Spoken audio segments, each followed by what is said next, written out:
CCTV footage में police को एक संदिग्ध व्यक्ति दिखा है जो धमाके से कुछ मिनट पहले उसी जगह एक बैग रखकर वहां से चला गया था। वो व्यक्ति चेहरे पर मास्क और कैप लगाए हुए था, लेकिन उसकी चाल ढाल और कपड़ों की पहचान की जा रही है। पुलिस को शक है कि यह एक अकेला व्यक्ति नहीं, बल्कि एक संपर्क नेटवर्क का हिस्सा हो सकता है। इसलिए जांच एजेंसियों ने दिल्ली और आसपास के इलाकों में कई जगह छापेमारी शुरू कर दी है। सूत्रों के मुताबिक धमाके से 24 घंटे पहले दिल्ली में 2 संदिग्ध मोबाइल नंबरों की लोकेशन इसी इलाके में पाई गई थी। इन नंबर से पाकिस्तान और नेपाल के नंबरों पर कई बार कॉल किए जाने के सबूत मिले हैं। अब साइबर सेल की टीम इन कॉल्स और मैसेजेस का पूरा डेटा खंगाल रही है। देश की राजधानी, जहां सुरक्षा के दावे सबसे मजबूत माने जाते हैं, वहां गूंजा एक धमाका, एक ऐसा धमाका जिसने पूरे देश को हिलाकर रख दिया। आज जिस दिल्ली की सड़कों पर आम दिन की तरह लोग अपने काम पर निकले थे, वहां अचानक सुनाई दी एक जोरदार आवाज। धुआं, चीखें, अफरा तफरी, सब कुछ एक पल में बदल गया। लेकिन सवाल यह है कि यह धमाका आखिर किसकी साजिश थी? प्रारंभिक जांच में जो बातें सामने आई, उसने सभी को चौंका दिया।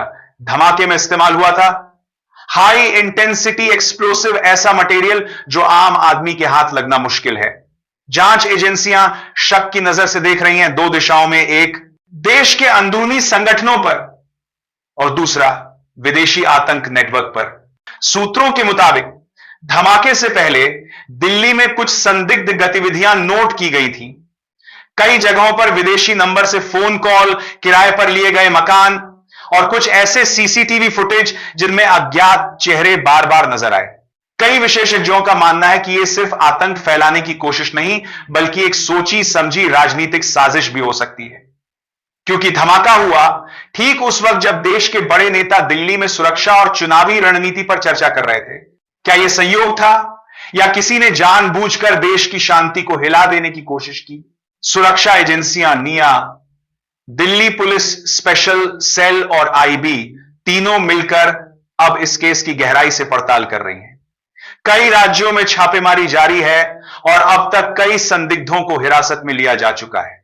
पर असली सवाल वही है, क्या यह हमला भारत की स्थिरता को तोड़ने की विदेशी चाल थी या सत्ता के भीतर छिपी कोई घरेलू साजिश?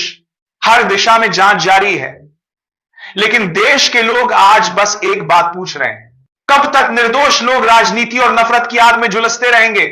धमाके की गूंज थम गई है, पर उसके पीछे की साजिश की आवाज अब भी गूंज रही है दिल्ली की गलियों में, और देश के हर जहन में डर का माहौल है। आखिर देश की जान कही जाने वाली, देश की धड़कन दिल्ली में यह कैसे हो सकता है?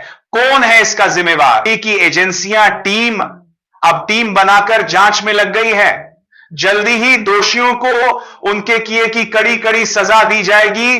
मौजूदा सरकार से यही जनता की मांग है कि फिर कभी ऐसा हमला देश ना हो। गृह मंत्री अमित शाह ने भी दिल्ली घटना स्थल का जायजा लिया है, वहीं टीम बनाकर सख्ती से जांच के आदेश देकर देश की जनता को आश्वासन दिया है। जल्दी ही आरोपियों को सजा मिलेगी। दिल्ली वो शहर जो कभी नहीं रुकता, लेकिन उस दिन सब कुछ थम गया था जब बम धमाके की आवाज ने सन्नाटा फैला दिया था। निर्दोष लोगों की चीखें, घायल जिंदगियां और डरी हुई आंखें, उस मंजर को कोई भूल नहीं पाया। आज महीनों की जांच के बाद देश को मिला है इंसाफ का पल। दिल्ली बम धमाके के आरोपियों को कोर्ट ने सुनाई है कड़ी सजा। जिस साजिश ने देश की राजधानी को दहला दिया था, उसके गुनहगारों को अब वही मिला जिसके वो हकदार थे। सजा उम्र कैद और फांसी तक की सिफारिश। जांच एजेंसियों ने सबूतों का ऐसा जाल बिछाया कि बच निकलना नामुमकिन था। सीसीटीवी फुटेज, कॉल रिकॉर्ड, विस्फोटक के निशान और विदेशी नेटवर्क से कनेक्शन, हर एक सबूत ने इस साजिश की परतें खोल दी। न्यायालय ने साफ कहा, यह हमला सिर्फ लोगों पर नहीं बल्कि भारत की आत्मा पर हमला था, और ऐसे अपराधियों को किसी भी सूरत में माफी नहीं मिल सकती। धमाके में जान गंवाने वाले मासूमों के परिवार आज भले अपने अपनों को वापस न पा सकें, लेकिन उन्हें यह सुकून जरूर मिला है कि देश का कानून अब भी जिंदा है और इंसाफ हुआ है।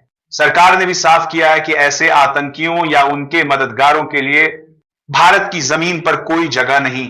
आने वाले वक्त में सुरक्षा और कड़ी होगी और जो भी इस देश की शांति को तोड़ने की कोशिश करेगा उसे उसी भाषा में जवाब मिलेगा। सजा और सख्त सजा। आज दिल्ली चैन की सांस ले रही है क्योंकि न्याय की गूंज हर तरफ सुनाई दे रही है। यह गूंज सिर्फ एक फैसले की नहीं बल्कि उस भरोसे की है जो कहता है भारत झुकेगा नहीं, आतंक बचेगा नहीं। एजेंसियों के मुताबिक शुरुआती सुराग कुछ संदिग्ध संगठनों की ओर इशारा कर रहे हैं। इंटेलिजेंस सूत्रों ने बताया कि धमाके में इस्तेमाल किया गया बारूद पिछले साल के जयपुर ब्लास्ट में इस्तेमाल हुए मटेरियल से काफी मिलता जुलता है। इससे साफ है कि यह हमला किसी स्थानीय गिरोह या छोटे गुट का काम नहीं बल्कि एक सुनियोजित आतंकी साजिश है। सूत्रों के अनुसार जांच एजेंसियों को कुछ सीसीटीवी फुटेज मिले हैं जिनमें 2 संदिग्ध युवक बैग लेकर धमाके से कुछ मिनट पहले साइट से भागते नजर आ रहे हैं। संदेह जताया जा रहा है कि इनका कनेक्शन पाकिस्तानी आतंकी नेटवर्क या देश के अंदर छिपे स्लीपर सेल से हो सकता है। दिल्ली पुलिस ने अब निया और ईबी के साथ मिलकर देश भर में